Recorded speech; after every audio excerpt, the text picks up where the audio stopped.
Rick Smith.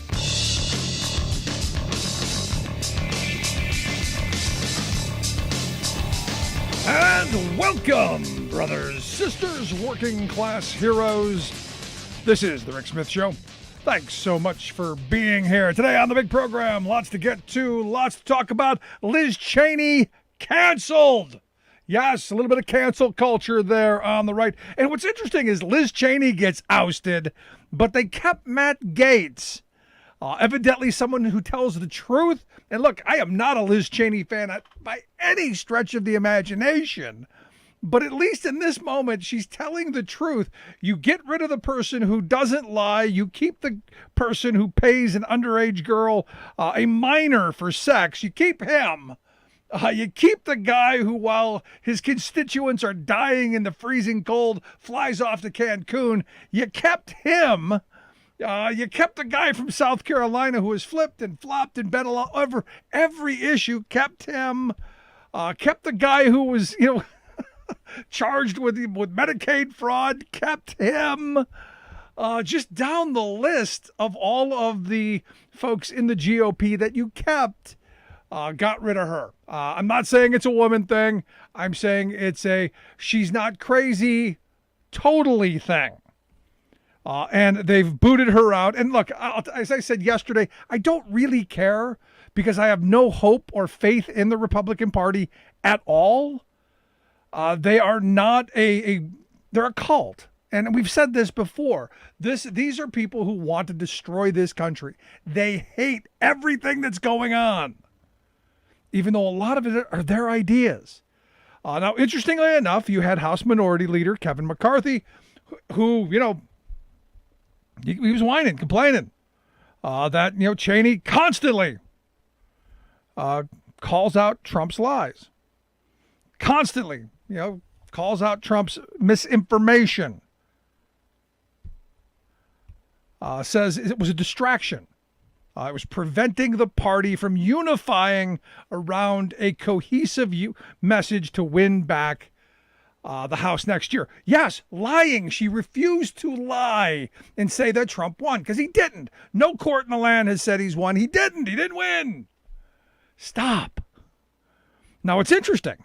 And you go, but Rick,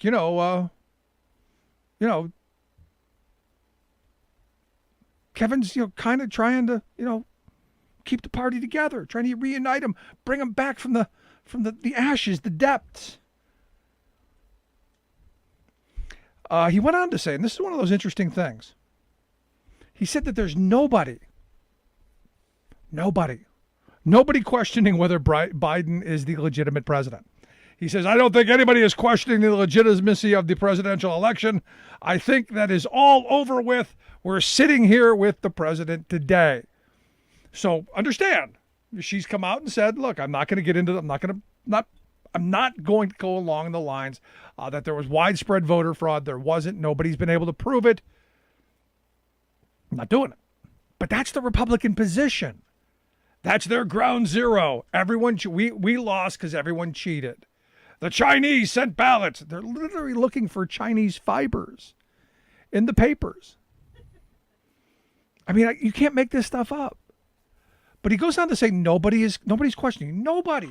There's nobody questioning it except Trump's lawyer, this Linwood guy, who is, I got to be honest, kind of a lunatic. He's still out there, preaching the word. In fact, on Tuesday, he was in Myrtle Beach, South Carolina, talking to a bunch of the faithful, lots of Karens in the crowd. And he said, and this is one of these things that's kind of concerning. Quote, Donald J. Trump has never conceded, has he? Because he won the election. So be cool, he tells them. Be cool. It's all going to be good in time. He said Donald J. Trump is still the guy the military will call for the code if they need a first strike. Who do you think they're going to first strike? Yeah, us. The people who voted for Joe Biden. The people who don't agree with the big lie. The people who aren't on board with the lie that Trump won and there was widespread voter fraud. He said Joe Biden is not the president of the United States. So this woman goes on into this, this tirade. Well, why doesn't somebody do something about it? Why doesn't the FBI? And he goes, don't worry, they will. They will. And he comes up with this half-concocted idea of, we need Joe Biden for these first couple of months to give people kind of a taste of how bad it's going to be so Donald Trump can ride in on his white horse and save the day. Yeah. He says he thinks they're going to fix the election in a month. In a month from now, the election will be fixed and Trump will be president again. But then he goes on to another bizarre spot. He goes on to say, this isn't about Trump. This isn't about the flesh. This is, what's coming. You know. This is about God. Yep. God is getting ready, he said. God is getting ready to clean up this world. And there's a lot of cleaning up to do. Those people. And he goes on to this whole spiel about, evidently, unbeknownst to everyone else in the government, Trump signed the Insurrection Act in secret.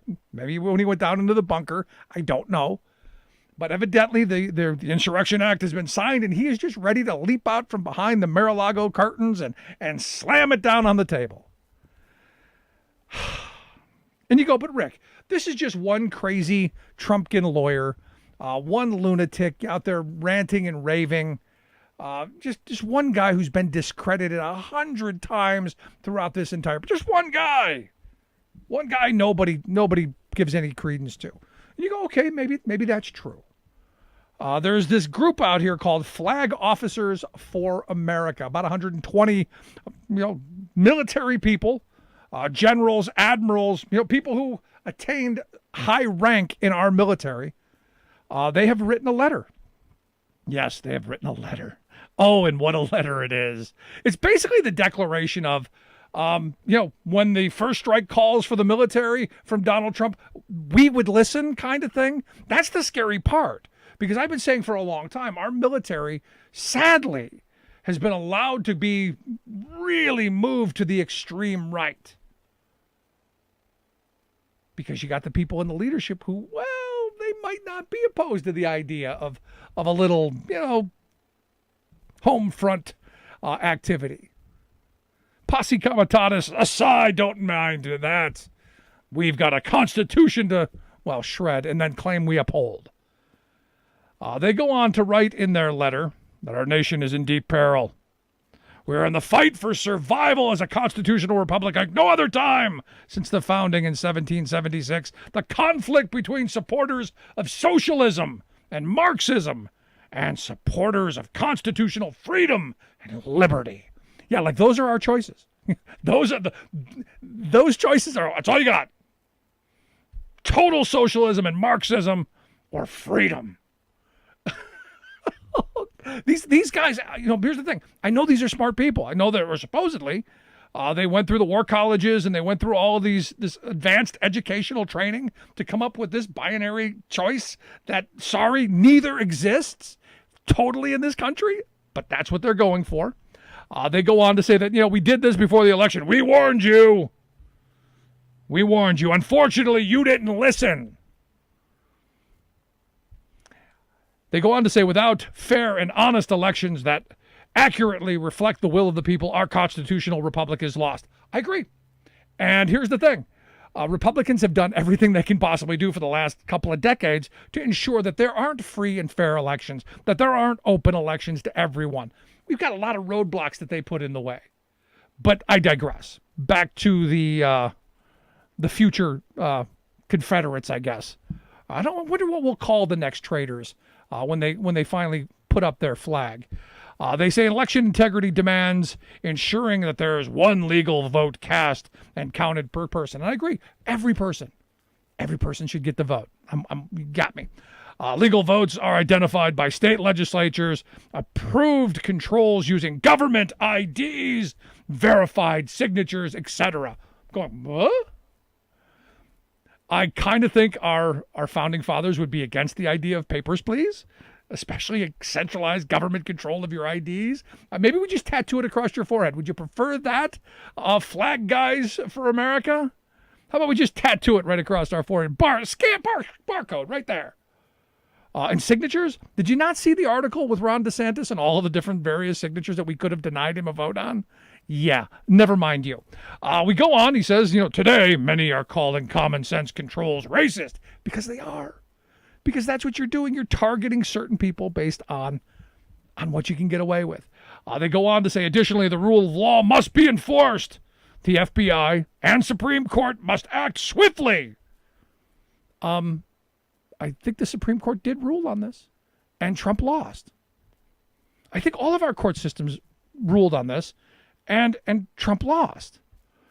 They go on to say that aside from the election, the current administration has launched a full-blown assault on our constitutional rights in a dictatorial manner, bypassing the Congress with more than 50 executive orders quickly signed. Now, understand, Trump issued 204 executive orders during his term. Didn't hear a peep out of them for that. Obama had 276 in 2 terms, and all they did was whine and complain about that. W. Bush, 291 during his 2 terms. Not so much complaining there. But again, it's not about fact or reality. It's about their fantasy. And their fantasy really is about smashing those people, an American kind of fascism that they've always wanted, a military country where you're in line or, well, you're dealt with. They go on to write, moreover, population control actions such as excessive lockdowns, school and business closures, and most alarming, censorship of writing, written and verbal expression are all direct assaults on our fundamental rights. This again, we're in the middle of a global pandemic. What they want is things to get worse. And, I find it ironic that people who are military leaders, true dictators, follow the order or to the brig you go. They're the ones talking about democracy. It's quite interesting to me. And I asked the question, where exactly were these people the last 4 years when we had the last guy? Just kind of throwing that out there. They go on to talk about more about, we got to support the politicians who are going to be good for us. We got to bring back fiscal responsibility. And my mind goes, I'm sorry, military leaders talking about being fiscally responsible. Are you kidding me? More money is spent down the drain in our military budgets than anything else. And they're going to talk about this. But again, it's about keeping us divided. It's about keeping us in this weird kind of anger moment.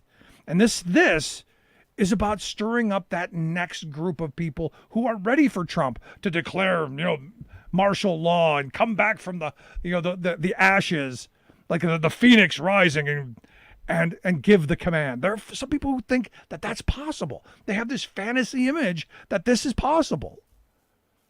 Now, what's interesting is you've got, some of the old characters behind this, William Boykins, a white nationalist. And I guess he's the vice president of the Theocratic Family Research Council. So he's got some money stake in this. You got Dan Baldick. He's running for Senate in New Hampshire. Oh, and they even brought back an old Reagan throwback, John Poindexter, the guy who was convicted of 5 criminal counts for lying to Congress and obstructing congressional committees during the Iran-Contra stuff. So we got some upstanding, good, God-fearing Christian folk here on the old letter. And what it is look, this is like the clarion call for the next civil war. And I don't use that word that lightly. I don't make that up. I don't need people to go, oh, he said civil war. Oh, gosh. No. This is scary stuff. These are people who truly had power, know people in power. And they're saying, it's okay. Now, here's the thing. None of this is new. None of this is surprising.